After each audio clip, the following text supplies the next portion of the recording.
Assalamualaikum warahmatullahi wabarakatuh. Kita berjumpa kembali di channel Mustadi Buah.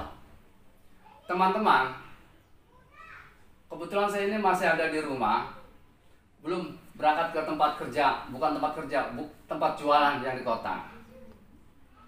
Jadi kita mau berbagi pengalaman yang saya alami atau dari pengalaman teman-teman yang sudah berhasil. Kita akan membahas ada 5 cara jualan modal kecil untung 100% untuk korban PHK. Salah satunya jualan rujak buah potong. Maksudnya ya rujak buah potong sama buah dingin sama aja, kita nanti gabung. Saya dulu udah jualan seperti itu, cuma dulu waktu masih bujangan. Nah, itu teman-teman kalau mau mencoba jualan itu, apalagi sekarang momennya tepat, musim panas. Terus sekarang lagi PPKM. Kita nggak boleh aktivitas. Oh, banyak kerumunan. Berarti kan kita istri di rumah. Kita sebagai suami sering di rumah. Nah, masyarakat yang lain pun sama. Ujung-ujungnya apa? Jadi istri kita hamil lagi. Nah, disitulah jual rujak buah ini peminatnya banyak. Kenapa? Namanya orang hamil kan senang yang asem-asem. Kayak remajanya juga sama. Bapak-bapak pun masih banyak yang suka yang rujak ini. Nah, cara belanjanya untuk cara belanjanya supaya bisa untung 100% yang waktu saya alami. Contoh, diusahakan kita belanjanya itu ke pasar induk. Satu, kedua, kayak paya nih. Paya itu kan ada kelas nomor 1, nomor 2, nomor 3. Diusahakan belanja nomor 3. Kenapa? Kalau nomor 3 kan namanya, kalau di pasar induk itu namanya BS. Jangan salah teman-teman. Itu biar BS itu aslinya bukan BS berarti kita udah nggak lihat jual, bukan. Itu karena dari kebunnya udah matang, dibawa sama truk, berarti kan lecet. Terus ada yang bolong sedikit itu modalnya kayak busuk. Itu larinya ke BS, padahal aslinya itu matang pohon. Tinggal kita potong aja sedikit, dibuang. Harganya berapa? Misalnya nih, yang nomor 1 7.000, nomor 2 6.000, yang nomor 3-nya itu setengah harga, sekitar 3.000. Itu dijamin itu bisa 100%. Nah, untuk cara bikin bungkusinnya, cara bikin sambelnya, bikin yang lain-lainnya, silakan teman-teman buka aja di YouTube, banyak channel yang lainnya. Saya sih hanya pengalaman saya pribadi itu jualan rujak buah atau rujak buah potong untuk sekarang ini tepat, modalnya kecil untuk yang tadinya kerja di PHK, yang banyak yang nganggur, itu saya rasa tepat. Ngopi dulu lah supaya nggak ngantuk.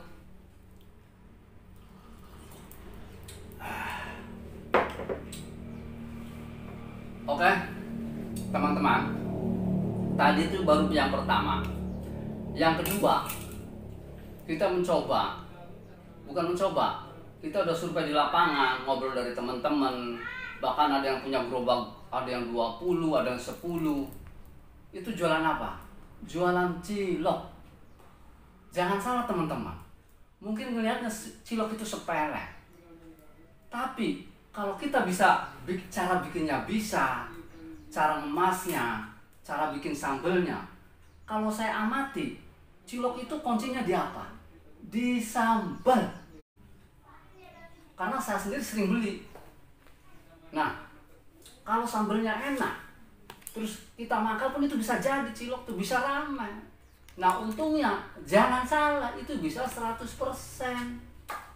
Jadi kalau cara bikin, ya sepintas itu gampang banget cilok. Apa sih cilok? Hanya dari aci, mungkin ada bumbu-bumbu yang lain. Kalau untuk ibu-ibu sih, atau istri kita udah pasti bisa.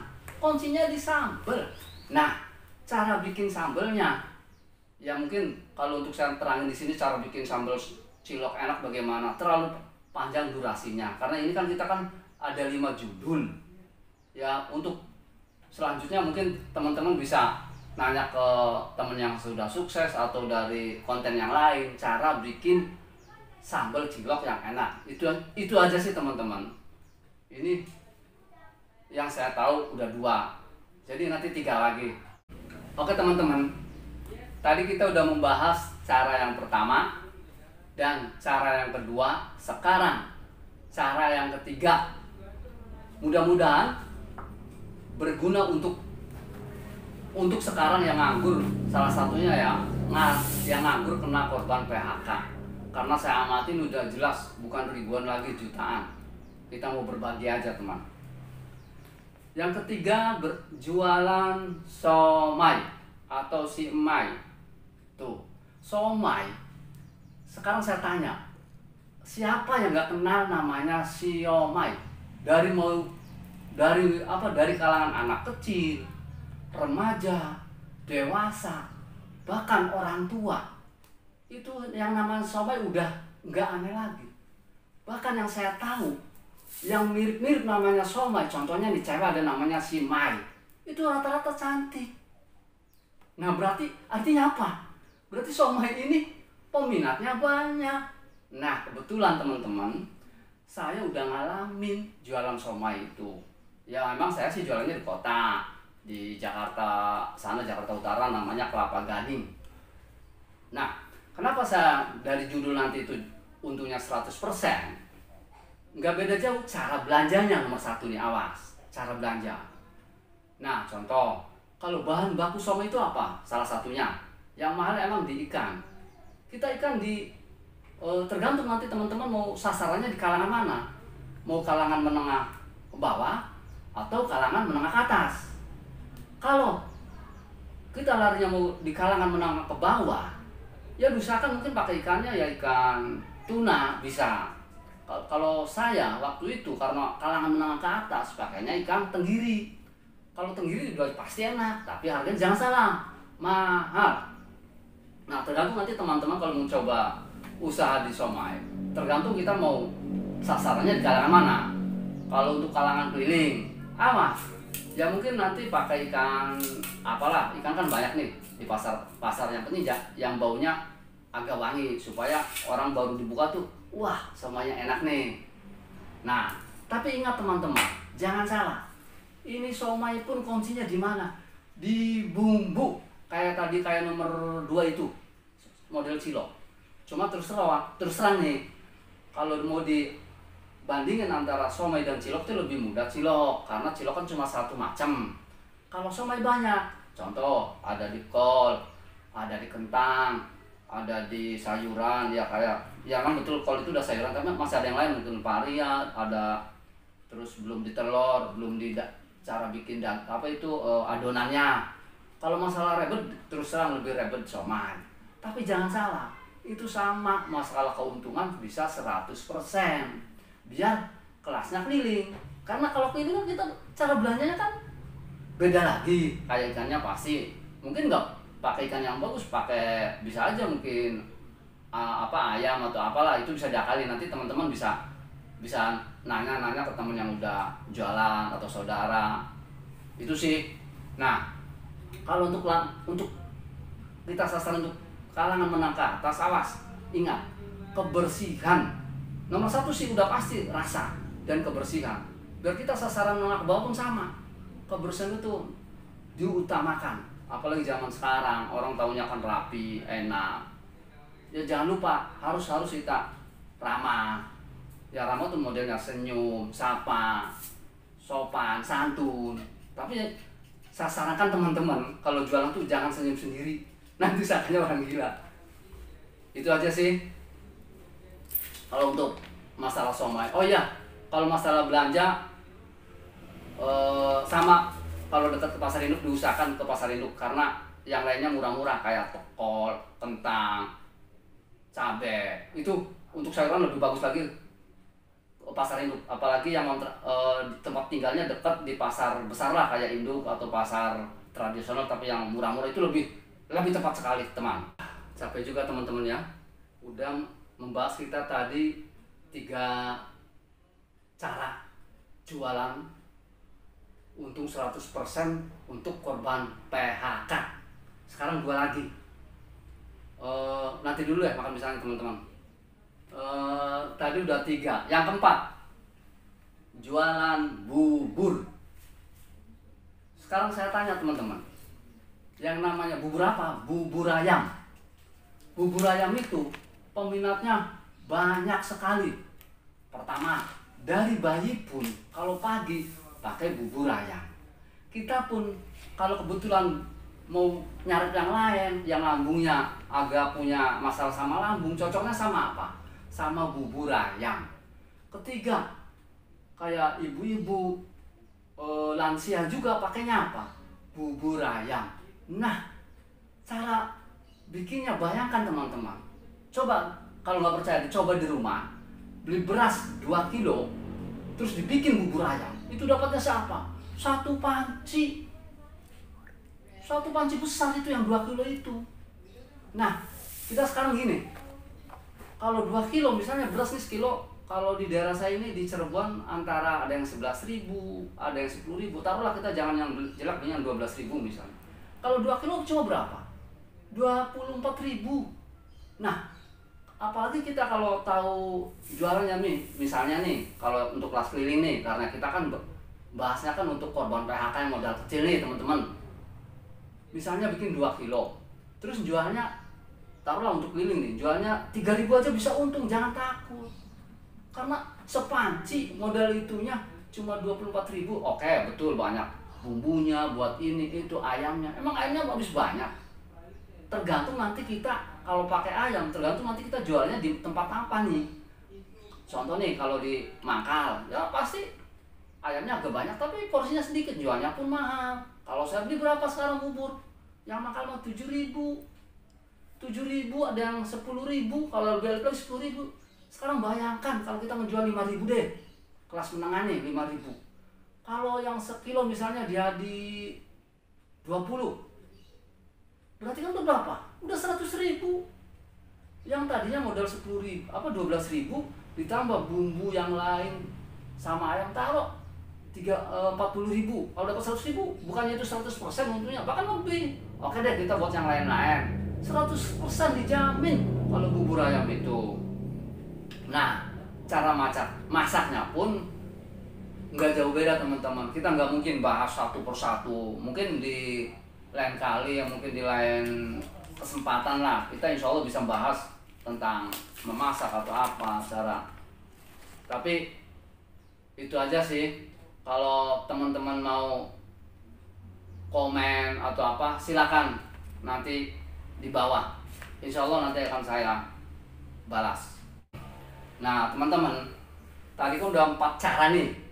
Cara jualan, modal kecil, laris manis, untungnya pun bisa 100%. Tadi udah 4 nih saya bahas. Sekarang berarti berapa? 1 lagi. Mungkin teman-teman tanda tanya nih, apa yang 1 lagi nih? Jangan salah teman-teman. Sekarang lagi booming, lagi viral. Apa itu?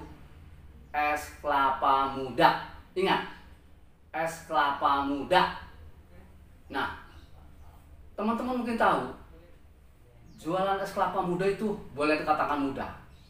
Emang saya belum ngalamin, tapi karena saya banyak teman, terus banyak nanya-nanya, ya mungkin kalau teman-teman sering beli es kelapa muda bisa perhatiin apa sih rahasianya. Hanya bumbunya apa? Yaitu apa? Rahasianya paling di gula merah. Mungkin bisa campur kasih gula batu supaya rasanya lebih enak manisnya.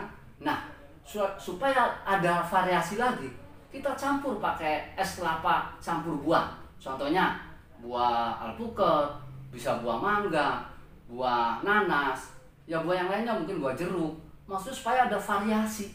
Jadi nanti pembeli itu nggak bosen beli es kelapa terus. Tapi kan kalau dengan ada campuran es kelapa, rasa alpukat, rasa jeruk, rasa nanas, berarti banyak pilihan gitu. Disitulah yang bikin konsumen lebih tertarik, lebih dikenal. Misalnya nih, nama es kelapanya es kelapa kekinian.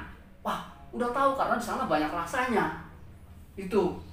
Nah, kenapa saya bilang es kelapa ini untungnya 100%? Ya udah tahu sendiri. Modalnya berapa sekarang? Kalau untuk sekarang nih teman-teman, saya tanya dari Bandar. Dari sana itu paling berapa? Kalau dari petaninya nih antara 4.000. Oke, dari bandar berapa? 5.000. Kalau kita jual sekarang berapa di kelas kampung aja nih? Kayak di desa saya nih, di desa Munjul, 10.000. Nah, kalau kita lari ke kota sedikit, 12.000. Nah, pasti teman-teman kan ada yang bertanya di dalam hati, itu nanti kelapa yang mudanya gimana cara jualnya? Sedangkan beli beda, sama. Jangan salah teman-teman. Kalau kelapa yang kecil itu dihitungannya, contoh nih 3, dihitung cuma 2. Berarti kan yang kecil 1 itu nggak dihitung. Nah, kalau yang mungkin kelapa kan kadang-kadang ada yang terlalu tua, ada yang terlalu muda, ya itu di atasnya dikerok. Nah, kalau beli yang buletan diusahakan belinya yang ya itu yang sedang lah, yang mudanya muda sedang, yang terlalu muda banget ya. Kadang-kadang ada yang mau seperti itu yang di buletan itu. Yang jelas untuk mengatasi yang agak tua ya itu dikerok itu. Diusahakan sih harus ada variasi gitu. Jadi kita nggak bosan beli es kelapa, rasa kelapa terus. Harus ada rasa buah. Itu yang bikin viral kita jualan itu. Nah, masalah rasa ya mungkin saya tadi udah bilang dari awal, kita nggak bisa menjabarkan dari satu persatu cara bikinnya. Ya, dengan berat hati, ya bukan berat hati, saya mohon maaf, nggak bisa dibabarkan semua di sini cara bikinnya. Ya teman-teman itu bisa nanya ke teman atau apa, karena jual es kelapa itu boleh katakan mudah lah. Tapi jangan salah, nomor 1 apa? Lokasi. Lokasi itu sangat menentukan. Jadi jangan karena misalnya nih sewanya agak mahal, jangan berpikir seperti itu. Tapi kalau untuk pemula, karena kita temanya ini untuk korban PHK yang punya modal mungkin 1 juta atau 500.000, ya pokoknya apa adanya aja dulu. Yang penting kita jangan nganggur, itu aja sih. Terus jangan punya prinsip, kita ini jualan gimana nih Pak Mustadi, takut rugi, takut nggak laku. Jangan sekali-kali kita mau jual itu punya prinsip takut nggak laku, takut rugi. Yang penting kita pertama apa? Eksekusi dulu. Di samping itu jangan lupa kita sebagai, kalau saya sih, alhamdulillah saya kan orang muslim, jangan salah, kita harus berdoa minta kepada Allah, terutama sholat tahajud. Itu aja sih teman, mungkin pengalaman saya atau dengan seperti ini ya mudah-mudahan bermanfaat untuk teman-teman yang lagi nganggur, apalagi yang kena korban PHK. Udah jelas ini yang nganggur ini banyak, bukan ribuan lagi, mungkin jutaan. Jadi kiranya cukup sekian dari saya. Assalamualaikum warahmatullahi wabarakatuh. Salam sukses dan sehat selalu.